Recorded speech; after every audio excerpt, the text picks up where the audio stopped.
Mike Bohn here at UFC Vancouver with Drew Dober, who takes on Kyle Prepolec on Saturday. Drew, how are we doing, man, here in Canada? Fantastic. I'm here once again doing Fight Week again, and man, this is what I absolutely love. So. Yeah, for sure.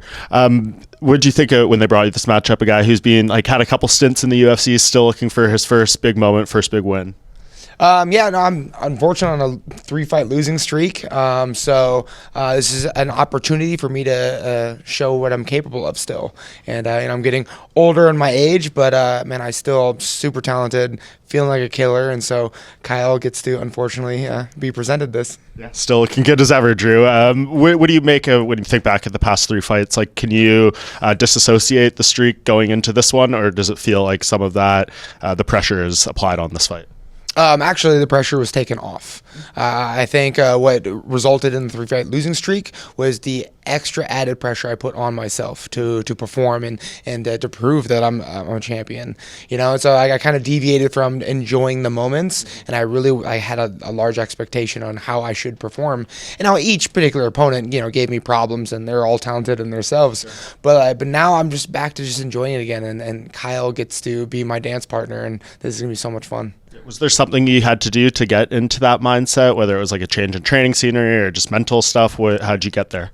I think it's just understanding myself. In the beginning of my career, we're doing this for the love of it. This is my hobby, and then it became a job, and you treat it like a job. And I found success in that, but unfortunately, a lot of failure too. So now I'm just getting back to just treating this like a hobby again. And so I asked my wife, and she was allowing me to do this again. So this is just my hobby, and man, when I'm having fun, I play hard. How do you revert back to that? Because I know you obviously have responsibilities, family, things like that. So how do you put the pressure out of the mind that so much weight is on this and it's just something I really enjoy doing? I again went back to treating as a hobby, which implies that I'm taken care of, as a father, as a husband. These are my responsibilities. This is what I do. But I get to perform martial arts on the biggest stage in the world, or I get to go to the gym and work out. And I think all of us try to go to a gym and get back in shape and eat well and all that stuff. And I have the opportunity to do it extensively, every day of my life. And man, this career has a shelf life, and you don't do it forever. So now I'm just here, just trying to enjoy it. And I'm responsible at home, but I get the opportunity to get back into the gym, and so I just been taking advantage of that opportunity. I know veterans who are in this game for so long, you can get stuck in that cycle of things, especially with training. Did you mix up anything on that front, whether it was just how you trained or who you trained with?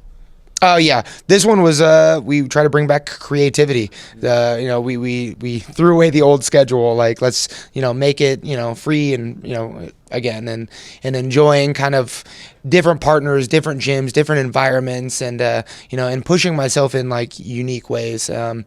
Logistically, we had 3 losses that we were learning from technically, and we know that's what we employ. But man, I was sparring Muslim, pound for pound, and we're Justin Gaethje, and I was just trying to add creativity not only to my schedule but to the way I fight as well. Is that Muslim Salikov?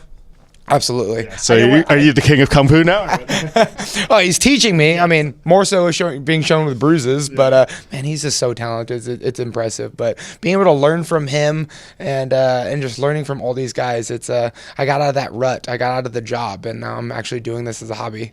How's Justin Gaethje's mindset right now? I know he's kind of said what he wants going forward, and he seems to be in a bit of a holding pattern, waiting to see where his career goes, to see what's a Justin Gaethje who's not in camp and trying to help you and maybe just not as focused on his own career in that sense in the gym.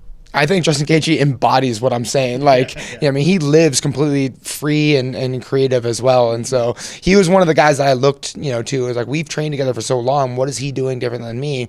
And I don't think he treats it as a job. He's just out there to have fun. And you see it in the way he fights and the way he performs. And so I kind of was just eyeballing from the side of the gym, what is he doing and how can I do more of that? And so Justin Gaethje, he doesn't change. He's just the psycho that he is always. Do you think he gives Ilya problems if they go in a fight? I know a lot of people think that would be a tough matchup for him, but he seems to have confidence if he gets that championship opportunity.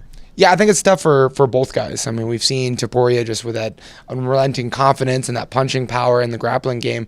But the thing that Gaethje adds is, he carries that punching power, but it's his rhythm. It's he's really hard to time. Like, he gets in that ball and he's able to put people to sleep in like weird scenarios. I mean, he hits me super hard in positions that I didn't think you get hit in, you know? So he carries that punching power anywhere in the fight, and he's so creative and chaotic. I'd be really interested to see in a matchup with him and Ilya, just like his leg kick element. Like, I know Max Holloway didn't bring too much of that against Ilya, and we've seen just how good Justin is obviously there. I would be really curious how that would add into the fight. Yeah, I think Justin kind of like pockets a lot of his abilities. I mean, the leg kicks, he also can wrestle extremely well.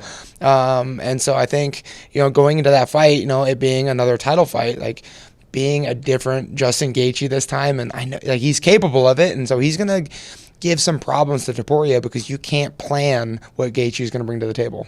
You mentioned hard hitters. Well, I think you're officially now the hardest hitter still competing in the division. Dustin Poirier is retired, so you guys no longer tied with an active fighter. But is that one thing you need to do, is separate yourself even on the record list now that Dustin's done? The KO record at lightweight is all yours. Yeah, no, I was just obsessing over it for an extended period of time. Like, I wanted that record, and I was kind of felt like I was competing with Dustin. He's retired. I'm like, oh, I can get that.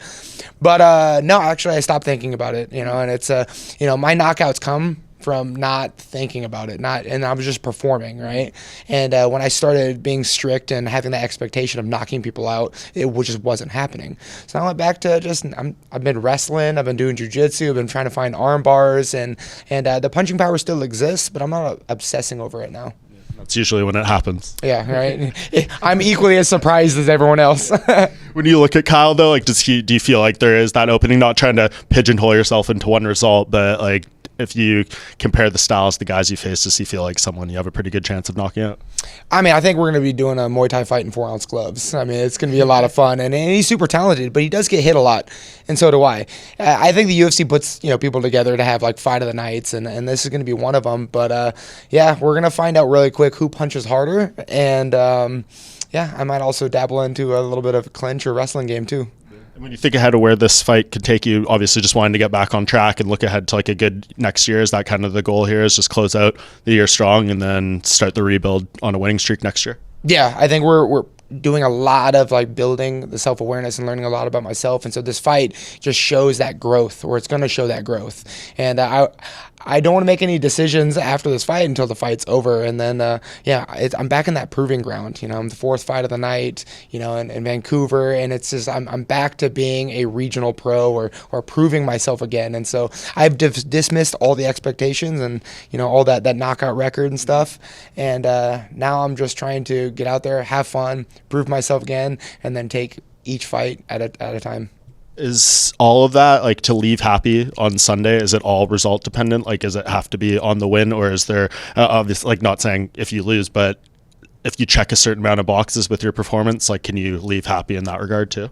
Yeah, honestly, I care more about the 15 minutes I'm in there than the slot on the Tapology, like the win or loss. But what I found was, as I'm behaving in the gym and having fun, knockouts seem to happen more often, and so I just want to carry that emotion into the cage, and if it results in a knockout, great. If not, then I'm just going to brawl with this dude for 15 minutes, and it's going to be a lot of fun, and that's what I care about the most. In addition to that, we made a lot of technical adjustments, but I think my mistakes came from that linear business job kind of mindset, and so we're bringing in more freedom in this fight, and it's going to follow into a knockout. Awesome. Well, looking forward to it, Drew. It's always great catching up with you, and great to see you in the spot, and great to have you here in Canada. Thank you so much, and thank you, Canada, for having me.